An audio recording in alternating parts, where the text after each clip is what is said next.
Hello, good morning, good afternoon, and welcome to our webinar, Are You Truly a Digital Distributor? Where we're going to show you how to turn your data into revenue and pricing challenges into opportunities. My name is Vit Luxon from Pros, and I'll be your host for today's webinar. You joined this webinar as an audience member, and everyone is in listen-only mode. This webinar will be recorded and made available after the session. If you're having any technical difficulties, please use the chat box in your console and we'll attempt to get it fixed right away. After our two presenters, we will have left plenty of time for questions. And again, please use your console to enter your questions for our speakers. All of you will receive a PDF version of the material, as well as a recording of this session. First of all, I have the pleasure of introducing our two speakers. Steve Deist has more than 20 years of experience in the wholesale distribution and supply chain arenas. In addition to his consulting work, he is a highly rated speaker, trainer, and board director. He is Indian River Consulting Group's strategic planning specialist and manages the firm's channel consulting projects for manufacturers that sell through distribution. And from the pro side, we have Richard Blatcher, who manages the global go-to-market strategy for Pros distribution and industrial manufacturing segments. He has more than 25 years of experience in the industry, including holding EMEA and global marketing roles at Autodesk. Our partner on this webinar is the NAW Institute for Distribution Excellence, the research arm of the National Association of Wholesaler Distributors. For those who may not know, NAW represents tens of thousands of distribution firms in the many dozens of lines of trade that make up the wholesale distribution industry. NAW is known for its federal government relations program in Washington, D.C., its Political Action Committee, a group purchasing NAW Service Corporation, and the NAW Institute research activities, which include an active and growing distribution publications program. One important publication is that triannual Facing the Forces of Change, Navigating the Seas of Disruption. Pros has partnered with NAW, producing a three-part webinar series, and with the author of the report, Paul St Germain. We will supply details of how to watch this series on demand. Okay, let's start the main portion of this session, and I have the pleasure of handing over to Steve to discuss the challenges and opportunities of pricing. Steve? Well, thank you, Vit. Thank you. And hopefully you're going to give me control of this thing so I can make the slides move, right? Let's see if I can. Yes, you have control.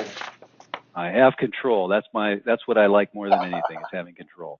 So that's fantastic. And Facing the Forces of Change, which is a really important publication that NAW puts out.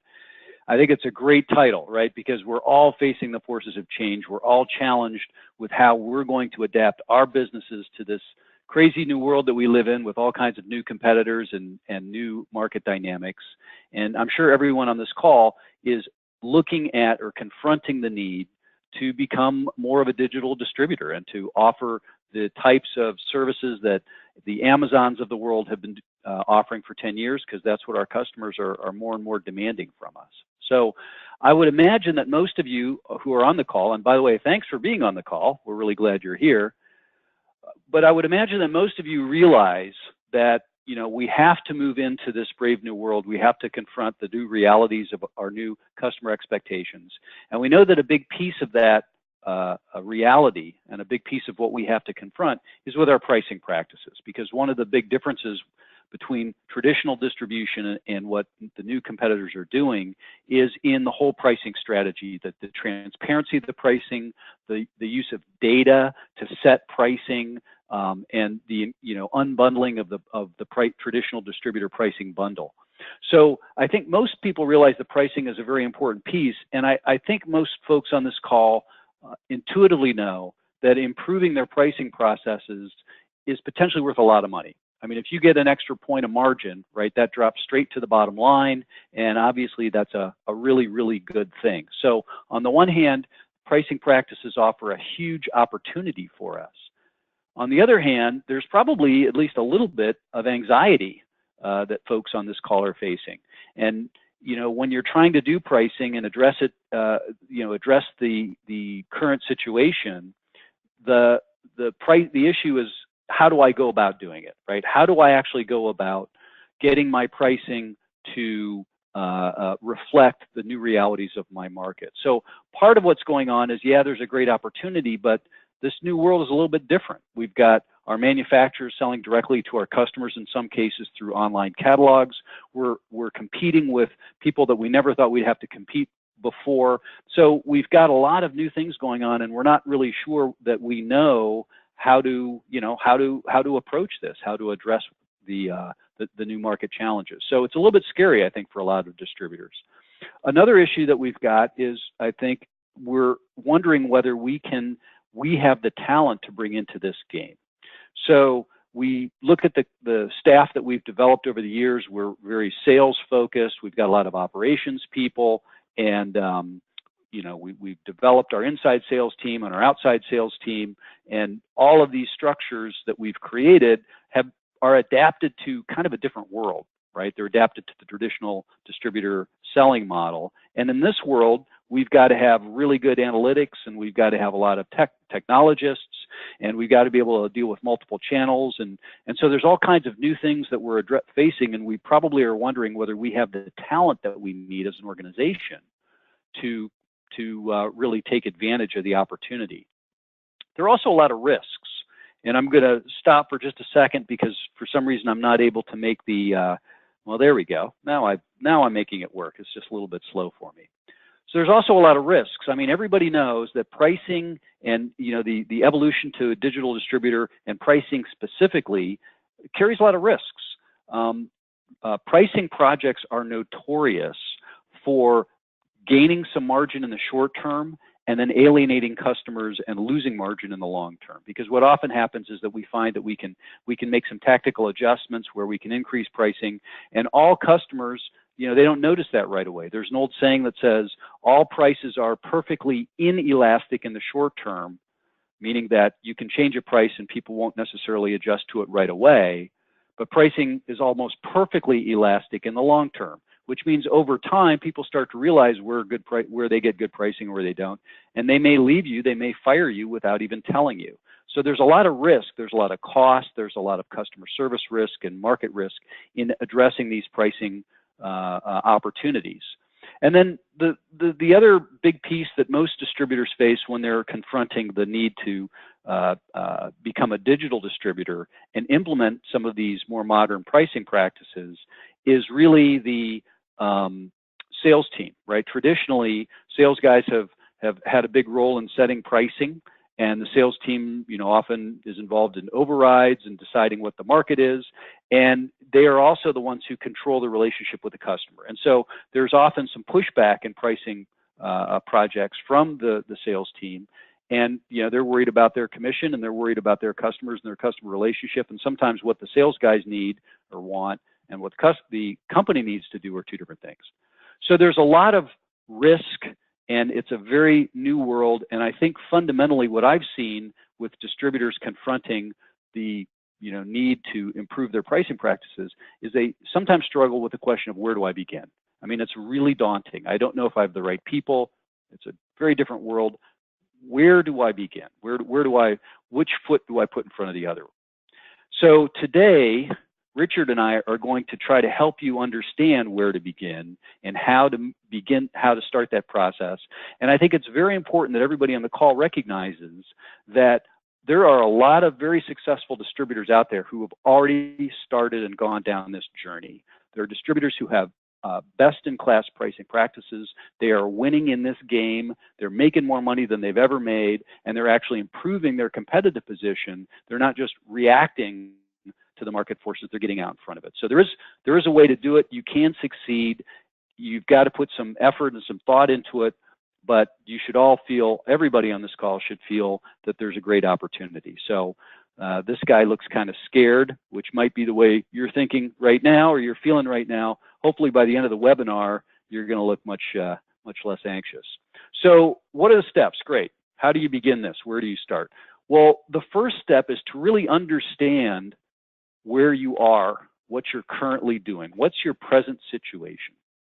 And there's a lot of different pieces to that, but I think one of the most important pieces when you're talking about pricing, which seems very straightforward, is let's try to get a handle on how we currently price to our customers.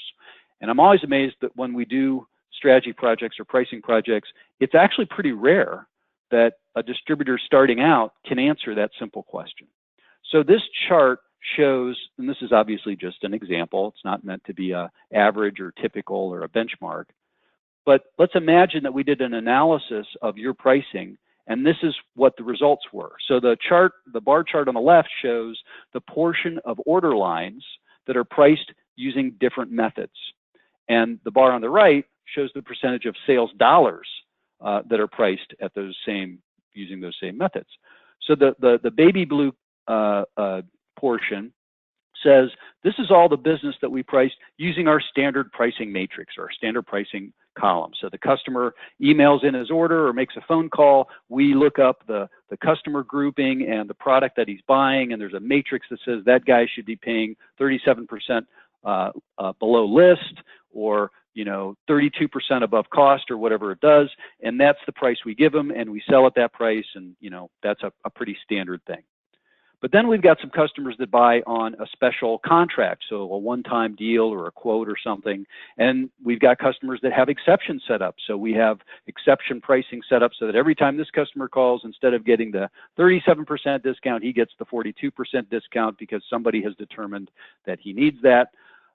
Then there may be product exceptions where we do something special for specific products, maybe for a limited time. And then, of course, the dark green category is the dreaded pricing override, where somebody on the phone or a salesperson out in the field or a counter guy just decided, well, for whatever reason, I know the system is telling me it should be this price, but that's not what it should be. I think it should be something else, and they override the system and set the price. So on the left, we have this picture of what our pricing is in terms of order lines. But of course, some lines are worth a lot more money than others. So on the right, we show that same picture based on the actual dollars sold. And you can see that it presents a very different picture. And it says, really, the majority or the modal pricing method that we have as our company is a customer exception. So that's where most of our pricing comes from. So why start with this? Well, this tells us where to begin, right? Because if most of our pricing is at an exception, then we might want to start our pricing improvement at a different point than if we would if most of our pricing came out of the matrix. So understanding where you are is critical because it tells you where you need to focus. So this chart, which is a little bit busy, I apologize. And by the way, when Richard starts talking, his PowerPoint is better, much better than mine. And he's also got a much cooler accent. But this is a kind of a busy chart that shows the things that you should look at based on what your analysis of pricing tells you. So if most of your pricing is overrides, right, is somebody on the phone or the counter making a decision, then what you probably need to do is, first of all, make sure that if they are overriding, they have a clear picture of what your expectations and your policies and your processes are, and that you're giving them tools and data to make those overrides as intelligent as possible. So you're arming them, you're making sure they're clear about what they should be doing and what they shouldn't be doing. Make sure they understand the difference between price and cost so that when they see a gross margin dollar, they don't confuse that with net margin, right? And make sure that they have the data to see how other customers that are in the same category buying the same product what prices those guys might be getting, or what the pricing history of this customer is. So arming those people with the knowledge and the tools to make good decisions is really, really important. The other thing that's really important is we need to probably understand why, because I would imagine that for most distributors, an override represents a failure. It represents a situation where the system told you to do something and for whatever reason, you had to do something else. So you don't start by saying, well, they shouldn't be doing that, and we're gonna penalize them, or we're gonna take away their commission, or we're gonna chastise them. But you want to do a root cause analysis and say, why is this happening? Is it because we're not maintaining our standard costs? Is it because the customers aren't in the right matrices? Is it because we aren't giving them the data that they need to understand where the prices actually come from? So that's one of the reasons or these are the things that you want to focus on if most of your pricing is done at overrides. So going down the list, if a lot of it are job quotes and bids, then clearly it's very important from a pricing standpoint to understand your job profitability. Because if you're doing quotes in general, most people are going to price that based on cost plus a markup. If you understand your costs better than your competitors, then you can make more intelligent decisions, walk away from dumb business, make sure that you close the good business. If it's customer contracts, then you want to make sure that you've got a review process so that contracts have to be approved and that you're actually enforcing the terms. It's amazing to me how many people have customer contracts that say the customer must buy a certain set of products or a certain volume, and the customer doesn't meet those commitments, and we still honor the price. Or that contract expired in 2015, right? But no one ever went back and looked at it, and we're just giving margin away. If you have a lot of vendor negotiated pricing in a lot of industries, like the electrical industry, they call those SPAs for special pricing agreements. If you're pricing based on a vendor negotiated pricing, you know who determines your margin? Your supplier. So how you negotiate with your supplier is way more important than how you negotiate with your customers, because at the end of the day, your supplier is the one who's figuring out how much you're going to make. The last one down at the bottom, system generated. So if most of your pricing is truly the price that the system is producing, in other words, your system calculated matrix is where most of your pricing comes from, then you want to be very focused on how the system makes those calculations. You want to focus on customer segments in your pricing strategy. You want to make sure that you're getting information on market prices continuously updated for those products so that you can always stay relevant. And you definitely want to use feedback loops. Now, Richard's going to talk a lot about dynamic pricing and feedback loops. The main point I want to make on this chart is that the common thread in all of these sort of responses is information. You can't make good decisions about pricing. You can't be successful as a digital distributor if you don't have the data and the information to make good decisions. All of this stuff comes down to really having the data that you need, and this is where you should invest. So the bottom line here is you don't want to spend time and money fixing the wrong thing. So step one is understand where your prices come from. Step two is doing the analysis and using data to focus on improving the pricing practices in the area that matters the most. Step three, this is my favorite. Once you've sort of analyzed where you're at and you've done some of the deep dive on the data, often you'll find that there is a lot of improvement you can make by just addressing what I'll call sort of stupid things. In other words, instead of trying to be really sophisticated and make sure that you've got the world's fanciest algorithm, sometimes you're going to find that your best benefit is going to come from doing things just a little bit more intelligently. And I'm going to give you one example of that, and it's called last price paid. And here's the way it goes. So the sales rep is sitting on the phone, and the phone rings, and it's Frank. Hey, Steve, this is Frank. I'm your best customer, right? Heck yeah, you are, Frank. I love you, buddy. And Frank says, well, Steve, last time I bought this widget for $12, but I'm in a bind here and I really need it for $11.50 this time. Can you do that for me just this one time? And I say, Frank, we usually don't do that, but you're so good, then yeah, I guess I can make that happen. Here you go, $11.50. Frank says, thanks a lot, Steve. You saved my butt. He hangs up. He's happy. I feel like we held on to the business. Everything's good. The next day, Frank calls, but instead of me, he gets Mary on the phone, right? Mary sits in the cubicle right next to me. And Frank says, hey, Mary, this is Frank, your number one customer. And Mary says, yeah, we know you, Frank. We love you. And Frank says, I've been buying this thing at $11.50, but boy, that's no longer competitive here. You got to get this to me for $11 or I'm going to have to go somewhere else. And Mary looks at the screen and says, wow, this is Frank. I guess we'll have to give Frank his $11. And she gives him the $11. And a week later, Frank calls the other location across town and talks to somebody else, and he says, hey, you guys are selling this to me at $11, but I need it at $10.50. So what happens with last price paid is that the customer always treats the last price as a ceiling for negotiation. And the sales rep thinks that that customer knows everything and is very up on the price. Even the customer has no idea where he could get that, what he could get it for anywhere else.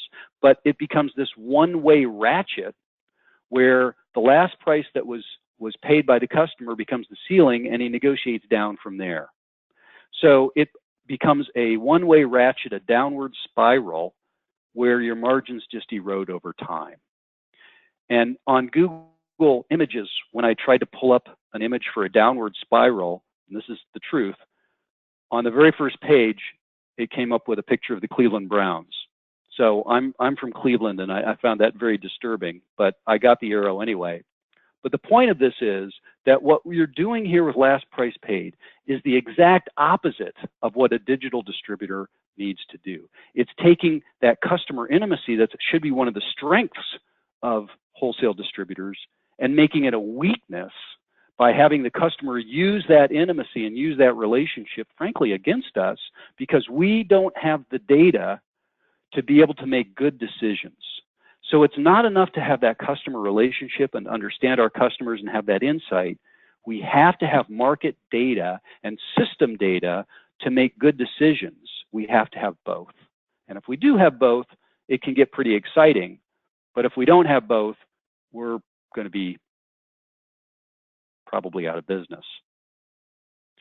So I came up with a really cheesy acronym, Bsquared. And I'm thinking that that kind of stands for two things. One is data-driven decisions. So the fourth step is using the data. And in a lot of cases, we already have that data. Some cases we don't, but in a lot of cases we do. Using the data that we have to make better decisions. And I think if I had to boil the whole webinar down to a single concept, that's really what it is using data to make good decisions. This is something that distributors are uniquely well positioned to do. And I think if we do that, then another triple D, we can become dominating digital distributors. But what we really need to do is we need to take the best of the traditional distribution business model and combine it with best practices and with data, the things that Richard's going to talk about, and that's going to make us unbeatable. Distributors know more about their customers than anybody else. There's no Amazon or Home Depot or you know, in the world that knows as much as a distributor knows, not just about who their customer is, but who the decision makers are, why they buy and don't buy, what their customers want, all of those things. That customer insight is something that is truly a distribution asset. We also have an incredibly rich transaction history. I mean, it's very common for a wholesale distributor to write millions or tens of millions or hundreds of millions of order lines a year. We have all of that data, and it's not just the stuff they buy on the web, right? It's the stuff they buy on the store. It's the stuff that we ship to them. It's the stuff they did on will call. It's the entire set of data that we have about those customers. And it's not just this year and last year. In some cases, you know, that goes back 5 or 10 or 15 years. We've got an incredibly rich transaction history. So these are two assets that we have, two sort of digital or informational assets that we have that really no one else has. If we can combine those with the modern data practices and the kinds of things that Richard's going to talk about to investigate the patterns, the buying behavior, to do root cause analysis of why something is happening at a specific branch or with a specific customer, to keep track of how we're doing. And when we do go and raise the prices on this column for this customer, what happens? Do we sell more and hold on to the whole margin? Do our sales collapse? And so that was a really dumb idea. Do the guys in some segments grow more and the guys in the other? So having those feedback loops is an incredibly important part of this. And the other thing that probably distributors are a little bit lacking is market pricing data, is being able to go out and understand what's happening in the market. And today with web crawlers and other technology, that's becoming easier and easier to do, to really understand where you are in the market. So if we can take that traditional assets of distributors, the intimate qualitative knowledge of the customer, combine it with the quantitative transactional data we have, and apply some modern technology to the picture, I think that's sort of the key to becoming a dominating digital distributor.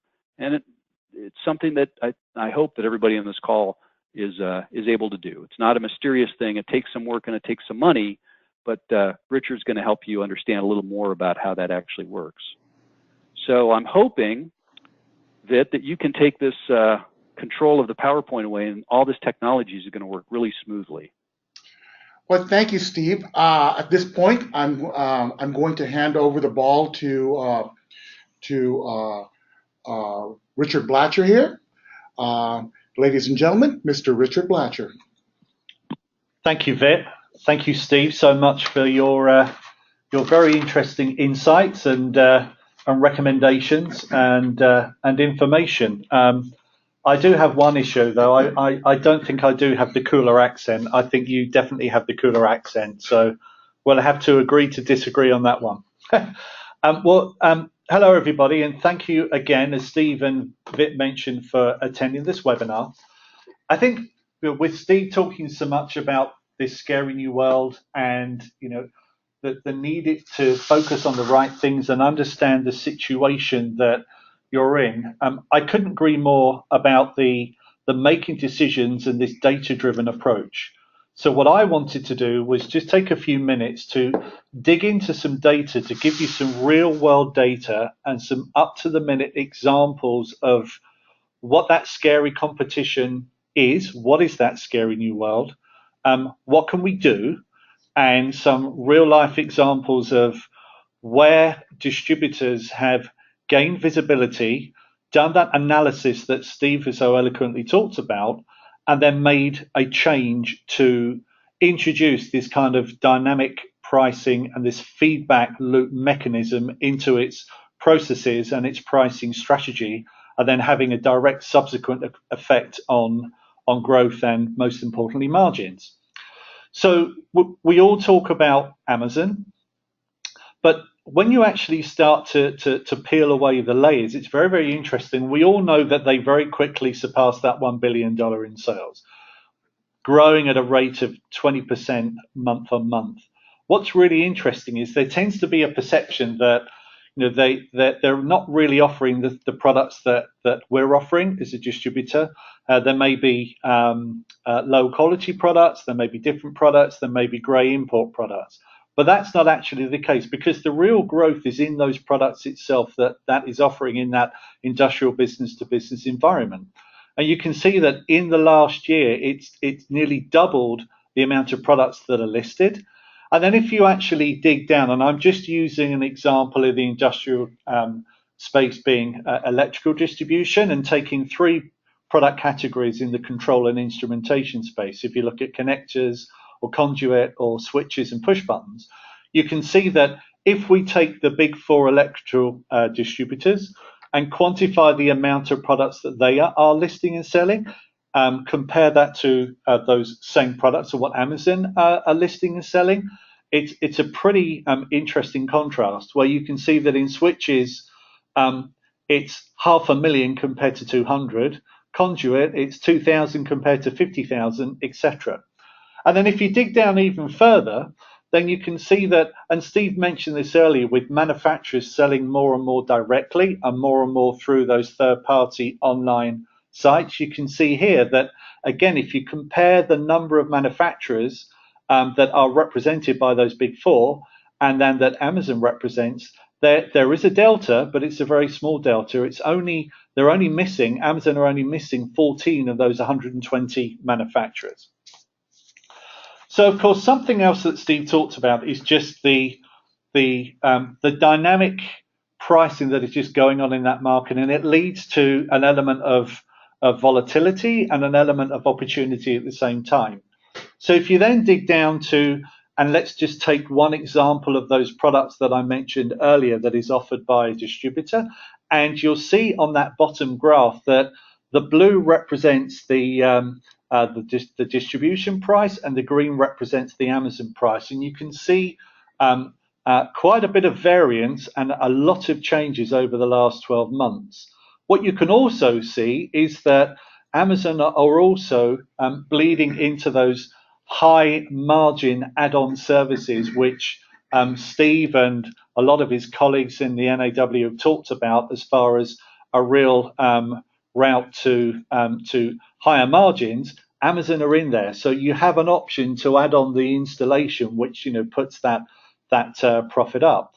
So again, there is a lot of those changes that are just going on for various various reasons, and of course we suspect that a lot of that may not be done on true analysis. A lot of it will probably be done on gut feel and instinct. But the interesting thing is, you can see at the beginning of the year, the distributor started out of a price of around $400 and dropped to $222, where Amazon was a lot lower and has come out higher. So again, where and how are they using it? To Steve's point, you need to understand that situation, you need to understand the data that is actually going on in that market. So when we actually interviewed around 150 distributors and manufacturers, and we were really asking them, in the context of pricing, what is their number one challenge? What clearly came back to us, and this was earlier in the year, in fact in May, is that the number one challenge is to ensure that that price is appropriate. So, to Steve's point, it needs to be not that last price paid, but the most value-based price that you could offer up. It needs to be accurate, and it needs to be consistent across all of those new channels that you are selling your products through. And clearly, that is by far the number one challenge for distributors moving forward. So you may say, okay, well, that's important. We understand that that is a key challenge for pricing, but what does that mean?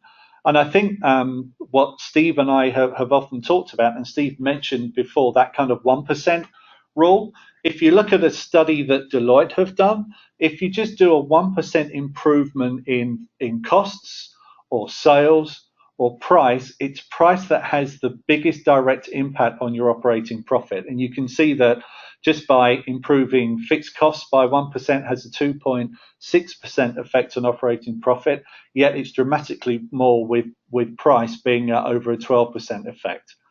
Now, below in that chart, you will see a real example from a distributor that has been simplified for the purposes of this webinar, but it says a similar thing, and it gives 4 scenarios where you may want to increase sales but lower prices, you may want to decrease sales but up prices, you may want to increase sales and just hold those prices. And we all know how difficult it is if you're just holding a price to increase sales. It is a real challenge. Yet with scenario 4, you'll see that if you have flat sales but raise that price by 3%, it has a direct effect on the change in profitability. Now, Steve, I do want to bring you back in here because you've got a lot of experience and good opinion on this, and I just wanted to get your comments on that chart at the bottom there. With I think you would probably feel that this is real data, but it's probably conservative compared to a lot of the work that you've been seeing.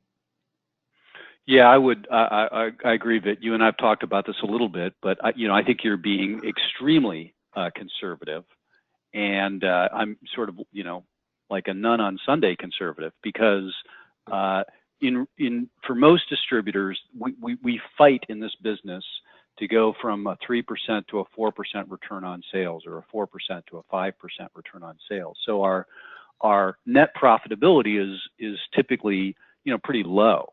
And so what Richard is talking about here is, if I get a 1% improvement in margin, that 1%, that entire amount drops to the bottom line. So if I'm a $1 billion distributor and I'm at 4% return on sales, then my pre-tax profit's $40 million. An extra 1%, an extra 1% in terms of the pricing could add another $10 million to my bottom line. So that's a 25% improvement in pre-tax profit.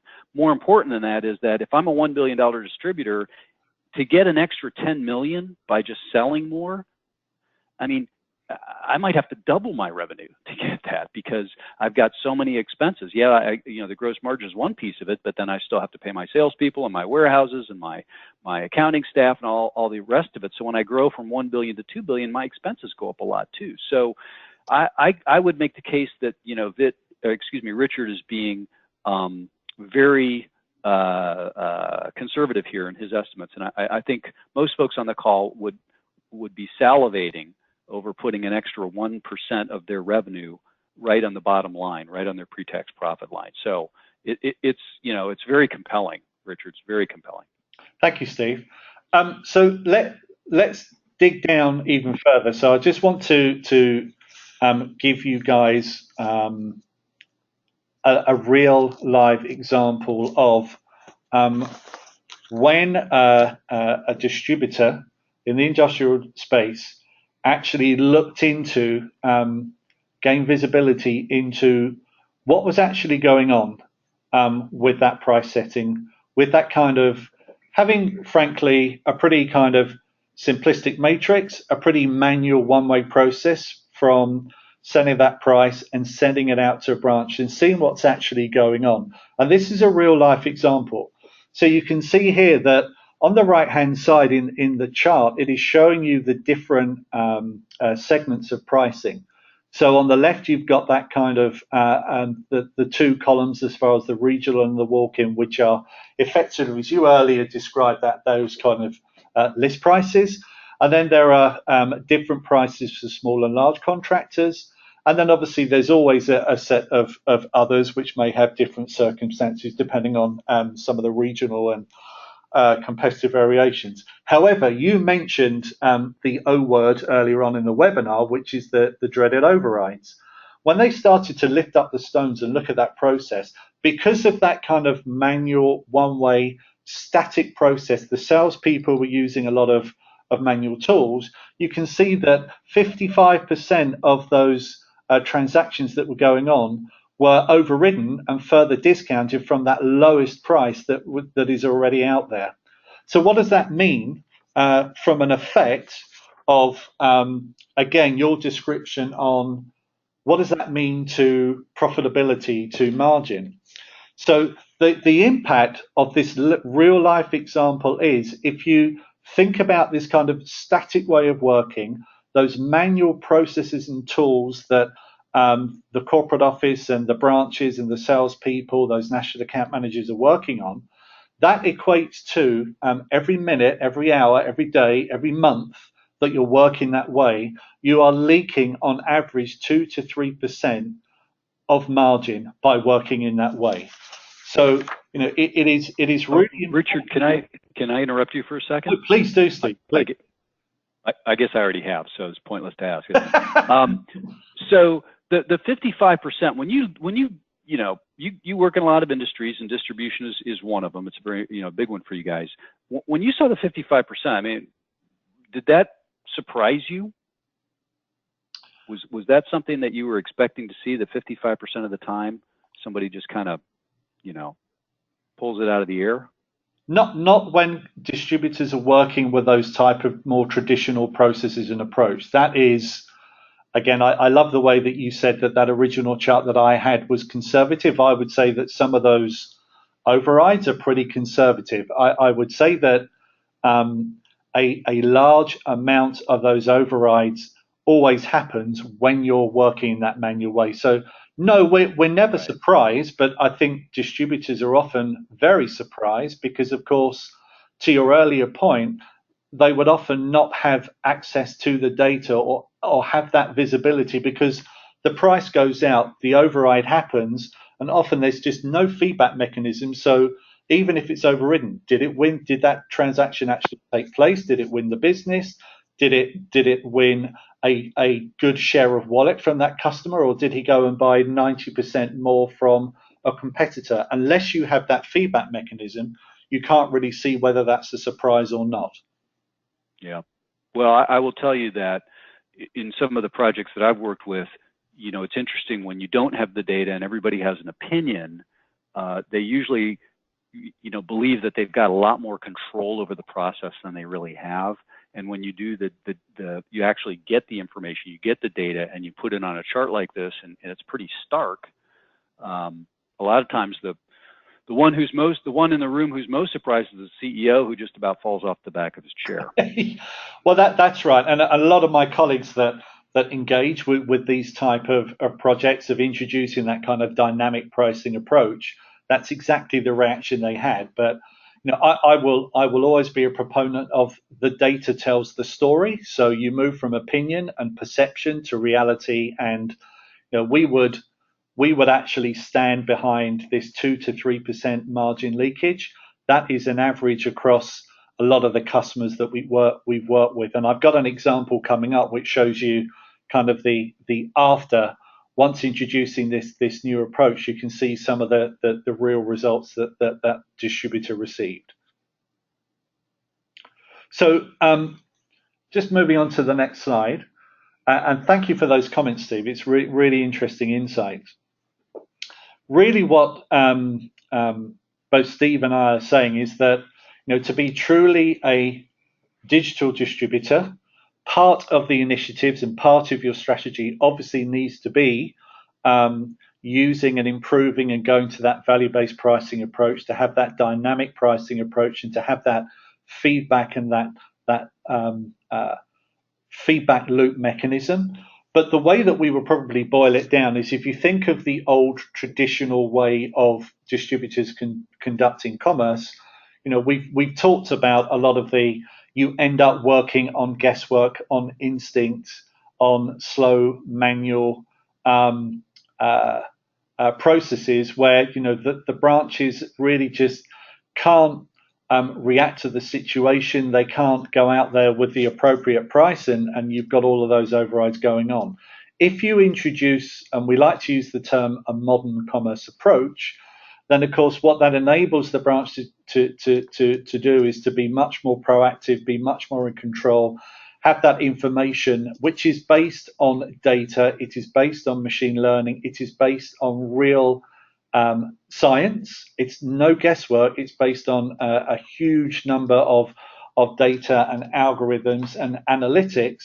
So you really are always offering up the right price at the right time to the right customer.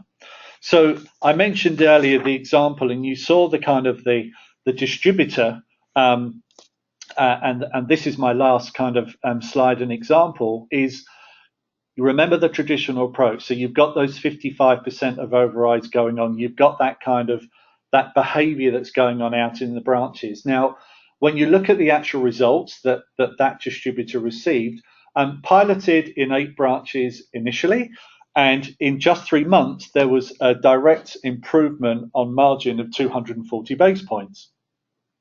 Now, moving ahead a few months, after 10 months, that actually improved to 310 basis points improvement, which equated to about $3.5 million in incremental margin. Now, of course, if you targeted the rollout to all of the branches nationally, then you could see an uplift of up to $60 million. And then on the chart on the right-hand side, and apologies that there's a lot of information on there, but as Vit said, we will be sending this out as a PDF, and we will send a recording. But effectively, you can see that that is a result of the reduction in the overrides and a much better spread across all of those different pricing segments that this distributor offered.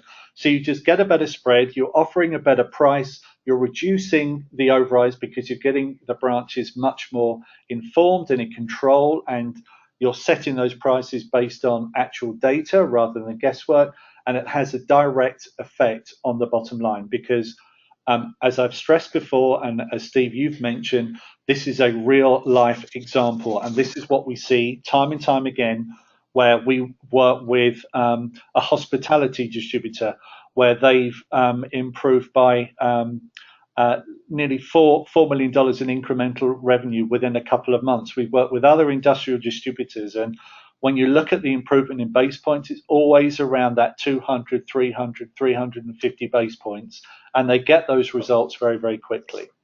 So I'll stop there and I'll pass back to Vit.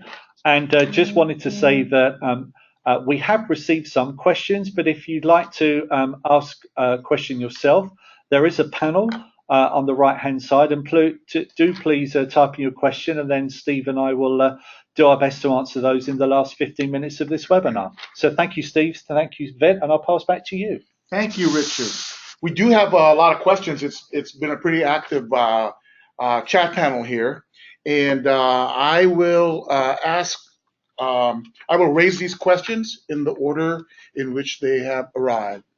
So, one of the first questions that I received is, what is the biggest challenge faced today when trying to automate and introduce the approach you've outlined? I think that question is better addressed by Steve. So the question is, the biggest challenges when you're trying to automate and move to a more modern pricing process, right? That's correct, Steve. Okay. Well, I think that the biggest challenge is usually internal rather than external, which comes as a surprise, because I think most people go into one of these pricing projects thinking that they're very worried about what it's going to do to their customers and their relationships and how it's going to be perceived in the market, and they're very focused kind of outside on what it means, so they tend to be very tentative. But usually the biggest challenges are internal, because you have salespeople who are concerned that you're going to be taking a lot of the decisions out of their hands, or that you're going to be making some kind of automated, super secret formulaic pricing process that happens at 2 o'clock in the morning every night that they're not going to really understand. So there's a lot of sort of fear, uncertainty, and doubt. But I think the challenges tend to be internal. One of the biggest, and I'm not sure if I'd call it a challenge or an opportunity or a barrier, but pricing, improving pricing practices and becoming a digital distributor is not an event, it's an ongoing process. And so if you want to be successful, you have to have people in your organization who are institutionally responsible for managing the pricing process continuously. If you look at it as an event, we're going to go hire a consultant or some software company, and they're going to come in and fix our matrices, and then we're going to run for the next 2 years until we call them again, that's probably not going to be a real successful. If you're focused on creating systems and people and groups that are responsible in your company for continuously maintaining this. One of the things that Richard showed on his chart was that example of pricing where you're getting changes like every day. How often do you think Amazon changes their prices? I mean, they change them all the time. This is it. We're in a new world. It's a completely dynamic market, and people expect prices to change. People expect prices to drop when the market drops. They expect adjustments, and so you have to go into this with a mentality that you're going to have a department or a group within your organization that is responsible for continuously optimizing, maintaining, and adjusting the prices based on customer behavior and market conditions. Richard, you probably have some input on that one too.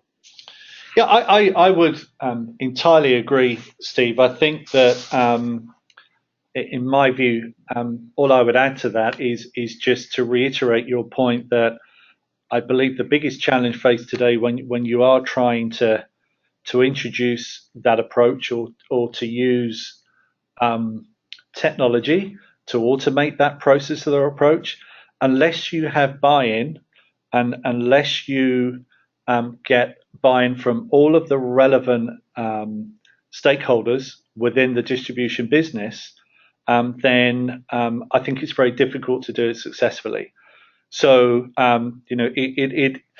frankly, it's always about the technology, the people, and the process. And I think the people, and having those people bought in, having things explained to them up front, having them feel included, having them feel that they've got a voice, means that we've seen when you have that approach, then these type of projects are up and running much more quickly.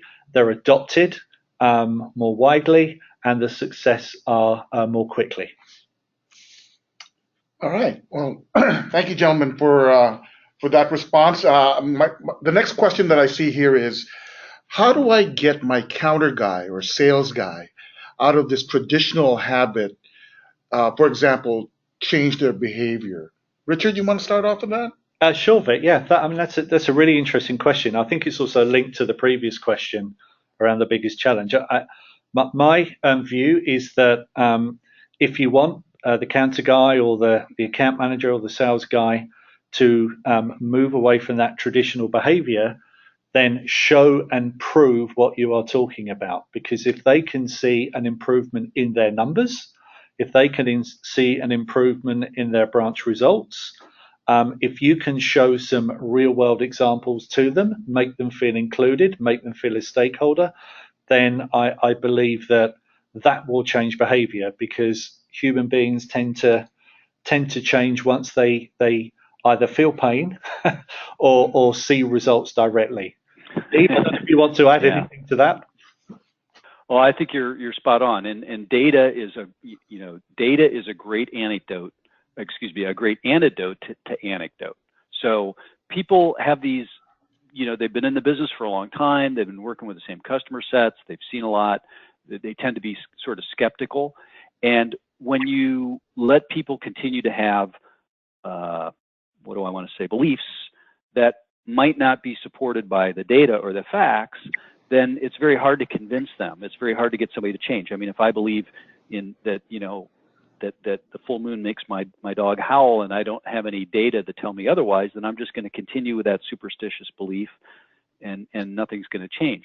But if you can come in and say, look, you're standing here at the counter and this guy is asking you for a special price, and here's two really important pieces of data. First of all, by the time we take the cost of our salespeople, the cost of our pickers, the cost of our delivery vehicles, the costs of the collections, and all of the things that we do for that customer and with that customer, and we might have technical support. And you take all of those expenses, and you say that 38% margin that just seems really reasonable to you suddenly becomes negative 2%, right? But a lot of times we don't even give our people that basic financial data. We think they know that. I mean, we're all executives, so we look at income statements and we know the difference between gross margin and pre-tax profit and tax rate and all that. But most of the people that work for us don't. And so just giving them the knowledge to say, there's this thing called a 40% tax rate that we have to cover. There's that really cool 401k plan and those Obamacare benefits, that's all in there. And so by the time you put all those things together, that customer that you feel guilty about trying to get a 40% margin is actually negative.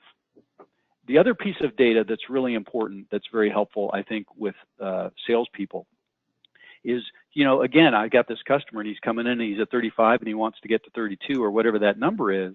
If you can show that, all these other customers are buying similar products at a much different margin, or that this guy is at a much lower rate than somebody else, if you can show information that compares that particular scenario or customer to other scenarios, now you're starting to give the people information. In other words, you're not just saying, do this because I said you should do it, or do this because we need to make more money, or do this because we've got a new project this year and we brought in the pricing consultants and this is what they want us to do.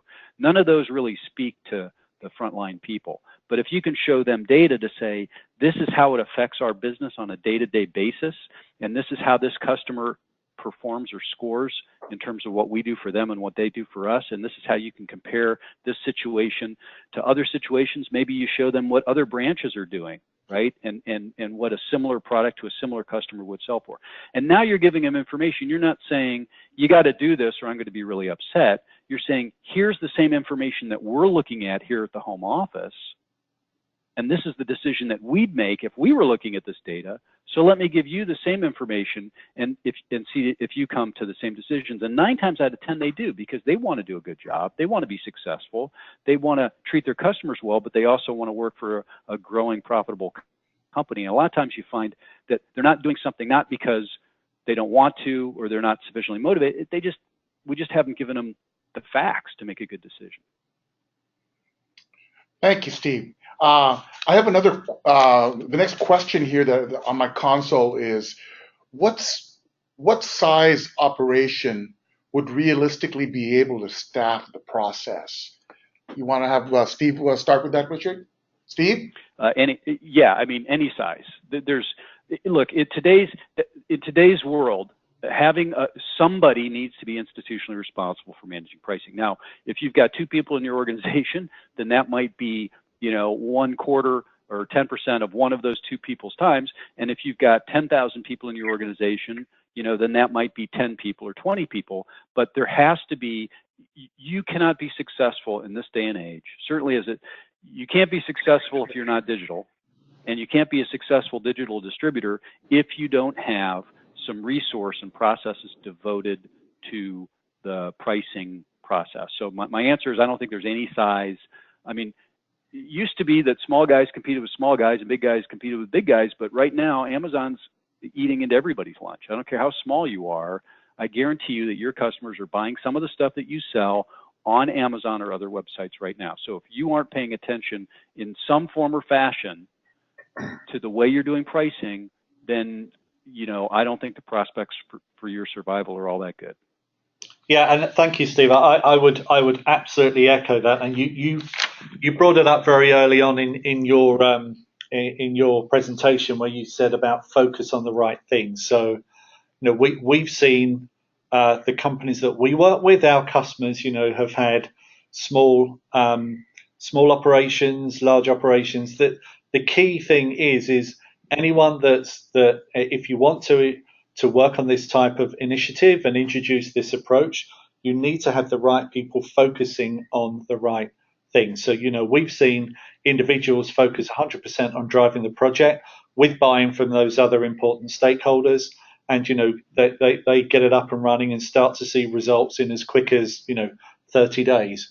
But it's because you have those focused resources focused on driving that the change. So they're managing the change, and they're really almost selling that process throughout the organization and getting buy-in very early on from those people that will be making the decision, but most importantly, using and changing that behavior and implementing and working on that process.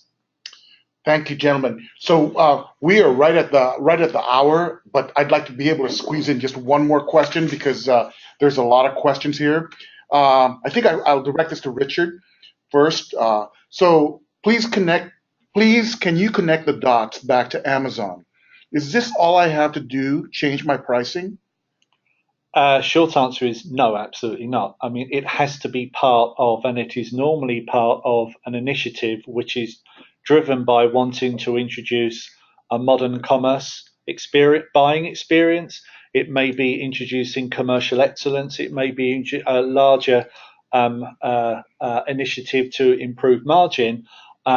It can work, of course, in isolation, but it's better if it's part of the real driver, the real challenge, as both Steve and I has talked about, is to improve the margin of the business and just improve those processes. So, traditionally you can look at costs, you can look at variable costs, you can look at fixed costs, and I think most distributors have been doing it for most of the recent years.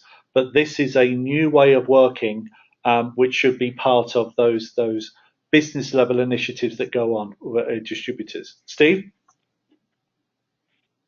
Yeah, no, you definitely, this is necessary but not sufficient, as one of my old professors would say. I think the reason Richard and Vid and I have the reason that we're doing this particular webinar is because I think pricing is one of the most important capabilities or maybe it's an important capability that I think it might be lacking with a lot of distributors. It's something that I think many distributors haven't thought through. Everybody knows, hey, I need a website. I need people to be able to take orders on that website. I want to have a social media presence, and they think through the logistics aspect of that, and they think through the marketing and sales.